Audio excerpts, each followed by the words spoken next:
O que é mais importante? Saber fazer ou saber como se faz? Teoria ou prática no curso de Educação Física? Qual deve ser o equilíbrio? Nós vamos te mostrar agora, nesse episódio de Educação Física S.A., que na teoria a prática é outra. Sobe o som!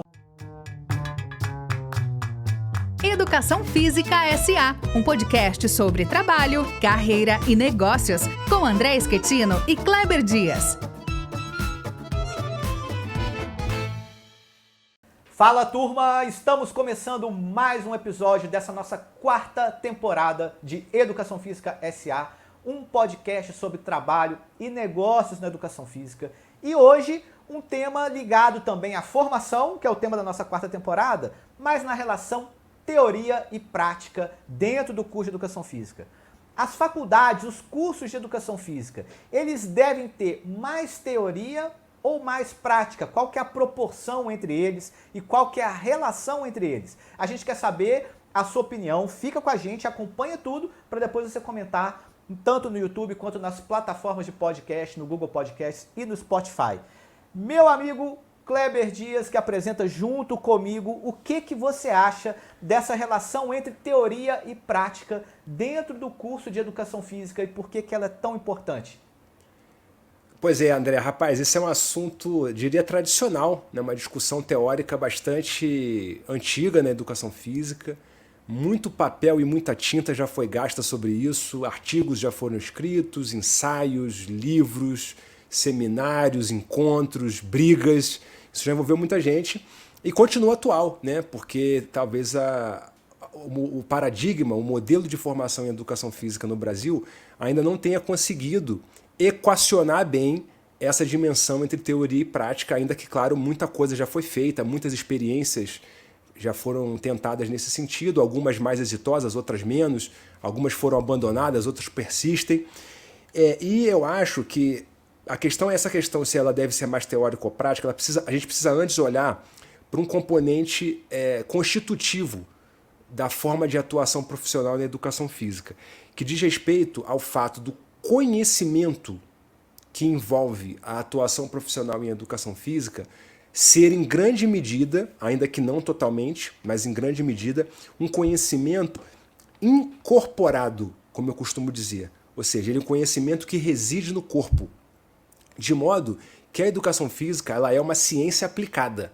Ela não é uma ciência básica, não é uma ciência pura. De modo que a capacidade de converter o conhecimento em competências práticas, ela é um elemento essencial do campo da educação física. Só que isso não cria uma oposição entre teoria e prática, ou entre conhecimento e competência prática. Porque o conhecimento, uma vez que ele está incorporado, uma vez que ele reside no corpo, o conhecimento prático, ou a competência prática, ela em si é a forma de manifestação do conhecimento. De modo que eu sempre digo para os meus alunos aqui, André, nas aulas que eu dou para eles aqui nos cursos de graduação da Universidade Federal de Minas Gerais, né, que é onde eu trabalho, que eles faz parte do processo formativo deles, não apenas ler os artigos acadêmicos, os livros, ou frequentar as bibliotecas, tal como os professores recomendam. Isso é uma condição necessária para uma formação excelente de alto nível, mas não é suficiente. Ele precisa também colocar em prática esse conhecimento, frequentando ginásios de musculação, piscinas, campos esportivos, quadras e praticando, colocando em prática, se exercitando, de modo que essa prática cotidiana de atividades físicas e esportes, ela é um elemento importantíssimo na aquisição desse conhecimento típico do campo da educação física, que é um conhecimento incorporado. De modo que a prática de esportes, eu costumo dizer para os alunos, te deixa mais inteligente. Você precisa praticar esportes. É a maneira vital que você tem para conhecer e se aprofundar, né, o seu conhecimento teórico nesse campo de atividades. Eu não sei se, assim, eu acho que eu vou colocar dois pontos aqui, porque a gente está falando exatamente disso, né, desse balanço, né, eu não vou nem falar de equilíbrio, porque equilíbrio poderia tender a pesos iguais, né, mas dessa relação entre teoria e prática, eu vou trazer dois problemas, duas questões ligadas a uma supervalorização da prática, para a gente comentar aqui, tá certo? Que podem passar pela formação na universidade ou não e que geram um discurso dentro da universidade. Primeiro, eu quero falar sobre algumas práticas corporais que elas não estão ligadas somente à educação física, tem um componente, digamos, ancestral nelas, e de outras formações também, que elas podem trazer alguns problemas apenas pelo excesso de prática. Eu vou trazer aqui o exemplo das artes marciais e vou trazer aqui o exemplo da dança, tá? Então você tem, por exemplo, um mestre de artes marciais que pratica aquela arte marcial há 30, 40 anos, que tem ali um saber, e ele forma os seus discípulos ali, os seus alunos, nas graduações de faixa ou de sei lá o quê, e quando esses alunos formados pelo mestre vão atuar, eles fazem, digamos, uma repetição do que lhes foi passado do ponto de vista prático nas aulas. Então, o jeito dele de dar aula é, digamos, uma repetição do jeito do mestre dar aula com um espaço para uma outra coisa do seu temperamento, da sua questão. E na dança a mesma coisa, eu vivo mais próximo essa relação com a dança, não por ser um praticante da dança, mas por ter uma esposa, uma companheira... É um péssimo dançarino. É um péssimo bailarino em casa e convivo muito com as pessoas e tem muito isso, né? Das pessoas, às vezes, repetirem a forma como elas foram ensinadas por determinados professores e isso não necessariamente pode ser algo bom. Às vezes é algo bom, por exemplo, do ponto de vista do conhecimento prático mesmo, de técnica de dança, mas no conhecimento didático isso às vezes deixa a desejar. E aí, para falar sem papa na língua mesmo, nessa coisa de não ter didática nenhuma, de xingar os meninos, de ter uma abordagem, né, que assim, forma um bailarino, mas, por exemplo, pode estragar um ser humano. E nas artes marciais a mesma coisa, você pode formar um faixa preta, mas você pode formar uma pessoa ali sem didática alguma e que pode, né, igual a gente vê, por exemplo, no Instagram, algumas formações, né, de dar porrada na barriga dos meninos e fazer não sei o quê, ou seja, algo que já foi muito normal em determinado tipo de formação, mas que hoje não se aplica tanto. Então, esse é um exemplo da prática que gera nas faculdades de educação física esse preconceito com as pessoas que têm o conhecimento tácito que você tanto comenta e que a gente tanto falou aqui no podcast, né? Então, essa é uma primeira problematização que eu trago, digamos, da prática pela prática ou só do componente prático. E eu acrescentaria também, André, outro aspecto que eu acho que se soma a esse que você colocou, que é um problema de uma concepção racionalista, que também existe, né, no campo da educação física, até como um mecanismo de conquista de legitimidade, tanto no campo do mundo do trabalho quanto no mundo acadêmico. Isso pessoas do campo da educação física se esforçam para se tornarem parecido com aquilo que é mais socialmente valorizado.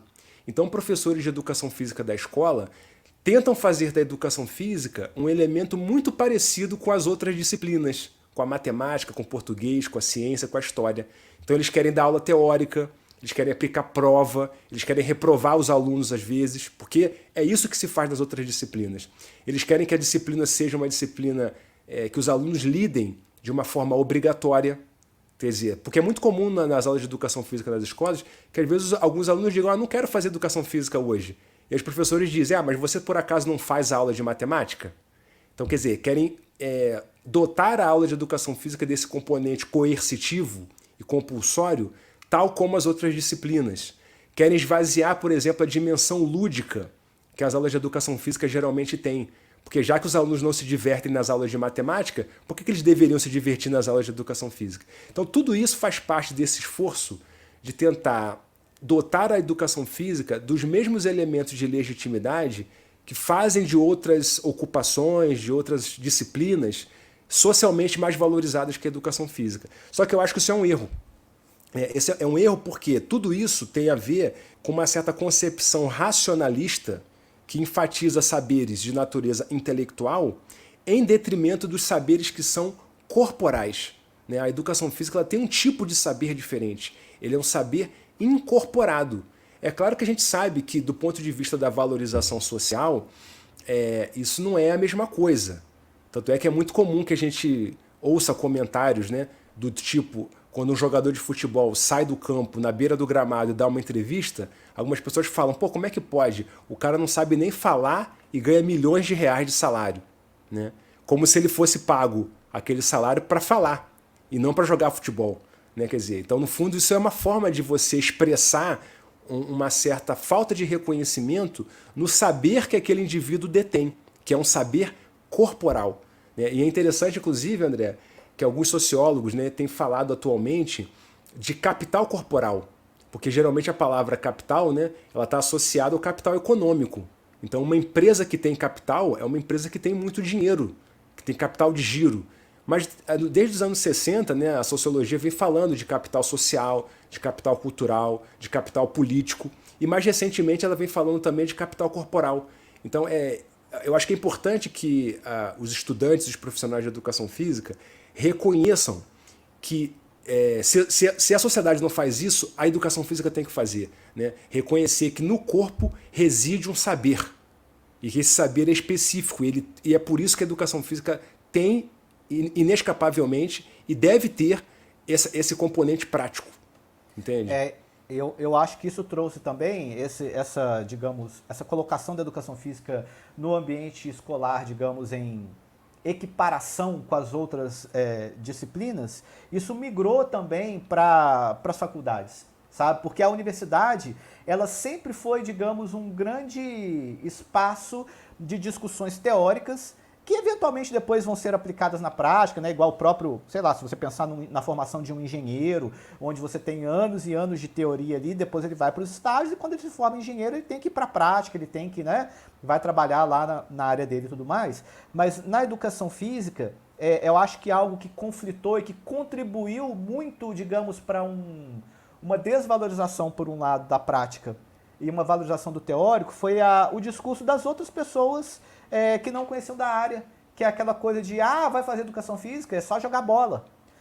Vai cursar educação física, vai ficar jogando e brincando o tempo todo. Eu ouvi isso na minha formação, de pessoas de fora da educação física que desconheciam, e eu acho que os professores dos cursos de educação física, talvez doídos desse tipo de informação e querendo colocar ela abaixo, talvez tenham exagerado um pouco a mão na questão teórica e deixado a prática de lado em alguns momentos ou depreciado a prática em função de uma teoria. Eu acho que isso pode ter acontecido, tá? Mas em alguma medida o senso comum ele tem um apego pelas pessoas, né? Eu não esqueço um aluno na época que eu trabalhava numa instituição de ensino superior que ele entrou e aí após o primeiro período ele veio me falar que estava desistindo do curso, que estava saindo do curso e que ia trocar pelo curso de música que tinha na faculdade, sabe? Eu acho que tinha aquela coisa de uma pessoa que estava ingressando na faculdade que realmente não sabia bem o que queria, estava experimentando alguns interesses, mas ele veio falar comigo e veio falar assim, professor, eu estou largando o curso, né? E vou mudar para o curso de música. Aí eu falei, é mesmo, cara? Por quê? Não é o que você quer e tal? Ele falou assim, professor, estou achando muito difícil. Achei que era só jogar bola. Ele me falou com essas palavras, né? Aí eu falei assim, fulano, que bom que você está descobrindo que não é só jogar bola, né? E que você também vai fazer, lógico, um outro curso que combine mais com você. Mas tem esse lado, ou seja, esse senso comum chegou a um candidato, né, a um estudante que foi escolher o curso e que achou que esse componente prático era exclusivo, né? Então, assim, para polemizar ainda mais, a nossa pergunta, a pergunta do podcast é: educação física deve ter mais teoria ou mais prática? Cara, eu juro que eu não sei, sabe? Se devia ter mais teoria ou mais prática. Eu tendo a achar que deveria ter talvez um pouco mais de prática, porque eu vejo a prática hoje, digamos, subdimensionada, não em questão de horas, mas a sua importância reduzida. E, como você falou, o curso de educação física tem uma dimensão corporal muito importante. Então, talvez, qual prática que está sendo passada nos cursos de educação física? Sabe? Como dar a verdadeira importância a essa prática? Então, eu acho que essa prática tem 2 pontos. O lugar da experimentação, como você falou. Então, tem que experimentar mesmo no corpo. Uma aula de voleibol, uma aula de lutas, uma aula de ginástica. Você precisa experimentar no seu corpo para você ver como é que é e poder passar para frente. Mas, num outro ponto, a prática também aplicada, como eu comentei aqui no caso do engenheiro, né, ou do advogado, não só a prática experimentada no corpo, mas também a prática aplicada. Agora, em que proporção? Eu realmente não sei, talvez você tenha alguma ideia sobre isso. Não, eu também não tenho, e também não sei nem sobre a proporção, e acho que até você tocou também nisso, é o modo de, digamos, construir um processo formativo que tenha ênfase na prática, que é um pouco o que eu estou defendendo, né? Quer dizer, eu acho que a educação física ela deve ter mais prática, porque como você bem colocou, a teoria, a prática está subdimensionada com relação à teoria, mas como fazer isso, como promover uma formação que tenha ênfase à prática, que não seja aquilo, uma expressão que se usa muito nas faculdades de educação física, que é a prática pela prática, né? Quer dizer, simplesmente uma coisa sem um propósito formativo, sem um propósito pedagógico, educativo, e eu até diria, sem um propósito intelectual, porque eu acho que no caso específico do tipo de saberes que circulam no campo da educação física, o conhecimento está incorporado. Então, você, ao fazer um exercício, você, como eu comentei antes, costumo dizer para os meus alunos, você se torna mais inteligente, né? Toda vez que eu vejo um atleta qualquer desses de destaque, né, executar uma jogada muito bonita, eu penso comigo, pô, esse cara é um gênio. Porque literalmente é disso que se trata, é de uma genialidade. Isso não tem nenhuma diferença entre uma pessoa que escreve um livro muito bom, ou um artista que faz um filme muito bonito, ou um pintor que faz uma obra de arte. Aquilo ali é uma forma de arte, é uma forma de sabedoria, só que é uma sabedoria que se expressa por meio do corpo, né? Agora, então, eu não sei, André, eu não sei. Eu também acho que é o seguinte também, assim, tem uma coisa relacionada ao percurso formativo desse aluno dentro da Faculdade de Educação Física. Eu vou falar como isso acontecia e o problema que isso traz, né? Então, na época da minha graduação, que está completando 20 anos por agora, eu acredito que isso não seja tão diferente. Eu vejo isso, por exemplo, continuando dando aula e vendo os alunos que entram hoje, né? Os alunos que entram com alguma história pregressa de prática esportiva, eles são reconhecidos por ela e são exaltados, tanto pelos colegas alunos, quanto também pelos professores. Então, eu vou dar um exemplo. Na nossa formação, tinham alunos, por exemplo, eu entrei na educação física por causa da natação e com uma experiência pregressa em natação. Então, quando chegou a disciplina natação, todo mundo falava assim, agora é a sua, hein, André? Agora, igual quando chegava o voleibol e era do cara do voleibol, quando chegava do basquete era do cara do basquete. O professor da disciplina valorizava aquele aluno que já veio com esse histórico naquela modalidade. Então, na hora da disciplina, às vezes chamava a pessoa para mostrar determinada técnica para os alunos, para poder participar e tudo mais. Isso tinha um ponto. Mas tinha um outro ponto que eu achava complicado, que era, e aquele aluno que não sabe nada daquela disciplina, daquela prática, e que, porventura, gostaria de saber ou de trabalhar? Ou seja, o desenrolar da disciplina era um desenrolar que privilegiava quem já sabia, quem já tinha um conhecimento prático e técnico legal da coisa, né? Mas e aquela pessoa que, às vezes, poderia vir a depois se tornar, né, um profissional e trabalhar com aquela modalidade, mesmo que num outro aspecto? Porque a gente tinha muito essa questão na época da nossa formação, e a gente ainda tem, porque é o que aparece mais, do alto rendimento, mas a gente sabe que na hora da absorção pelo mercado de trabalho, a grande maioria das pessoas vão trabalhar com a maioria da população, que é a parte de aprendizado, que é a parte das escolinhas, entende? Então, assim, será que mesmo no desenrolar da disciplina, não se estava privilegiando quem tinha um conhecimento prático anterior, ou seja, né, isso não importava, para depois acontecer a disciplina? E ainda conto um fato interessante. Na própria disciplina de natação, eu lembro que eu passei com uma nota ruim, que não foi tipo assim, André vai tirar total, vai passar. Não, né? Por quê? Por causa da parte teórica da disciplina, que também era importante, sabe? Então, de como que era gradado, não era assim, quem sabe nadar tira 100, quem não sabe nadar tira 60, sabe? Não é meio que isso. Então, as pessoas, né, a disciplina ela tem que ser uma caminhada para todo mundo. Então, uma pessoa que nunca nadou vai fazer a disciplina de natação. E como que vai ser a experiência dela na disciplina? Né? Alguém que nunca praticou lutas, alguém que nunca fez futebol, alguém que nunca fez, vai passar por essa disciplina. E mais, pode ser que no futuro se interesse ou venha a trabalhar com essa disciplina. Então, como que esse aluno vai dar conta de reduzir, por exemplo, esse gap, né? esse espaço, essa lacuna de prática, que talvez exija dele um pouco mais do que só as aulas práticas de uma disciplina de natação, do que só as aulas práticas de uma disciplina de basquete e de futebol. Entende? Então, nesse ponto, a prática se faz mais necessária para esses alunos do que para outros. E para terminar aqui, André, a minha última observação, num discurso assim, até perigosamente polêmico, que eu vou colocar aqui para você, uma espécie de bomba. Propositalmente polêmico? Exatamente. Vai ficar uma bomba que vai ficar armada aqui, que a gente vai continuar desarmando essa bomba nos próximos episódios e as pessoas vão poder comentar e compartilhar suas opiniões sobre isso. Esse estudante que não tem uma experiência prévia com a natação, com vôlei, com futebol, conforme você colocou, talvez ele não devesse estar numa faculdade de educação física. Por quê? Porque a faculdade de educação física ela é uma formação superior relativo às atividades físicas e aos esportes, à educação física.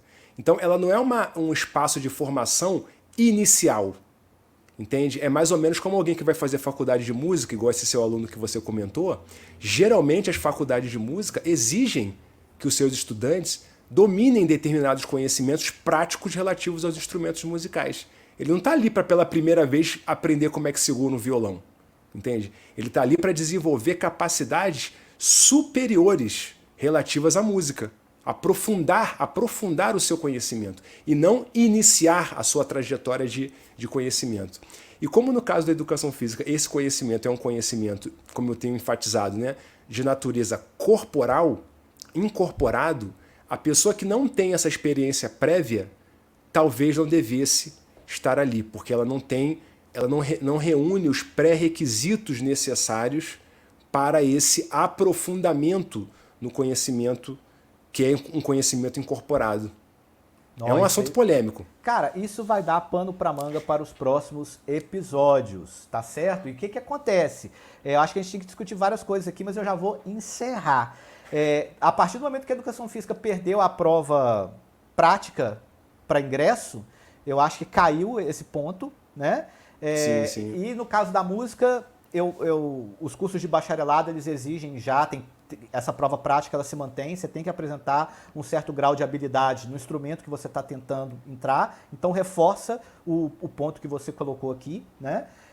Mas já tem algumas faculdades de música que trabalham com a parte da licenciatura, da iniciação musical, então a atuação é outra, né? É igual a atuação do profissional de educação física, assim, mas tanto numa quanto na outra, estimula-se que o aluno busque a prática por fora, porque ele vai precisar, entendeu? Porque só a prática que tem ali no curso de educação física não é suficiente. Mas quem vai dizer isso pra gente, quem vai discutir isso com a gente, quem sabe isso não rende até um próximo episódio, é você, nosso querido ouvinte, nossa querida ouvinte. Vamos de polêmica, nós queremos a sua opinião nos comentários do nosso episódio no YouTube e também no Google Podcast e no Spotify. O que você acha? Precisa já saber o mínimo de alguma coisa para entrar no curso de educação física? Os cursos de educação física, as faculdades, tem pouca teoria, tem pouca prática. O que você diz? Vamos lá, estamos esperando o seu comentário e esperamos você no próximo episódio de Educação Física SA. Um grande abraço, turma! Valeu, galera. Grande abraço, boa semana de trabalho para vocês. Valeu! Educação Física SA, um podcast sobre trabalho, carreira e negócios, com André Schettino e Kleber Dias.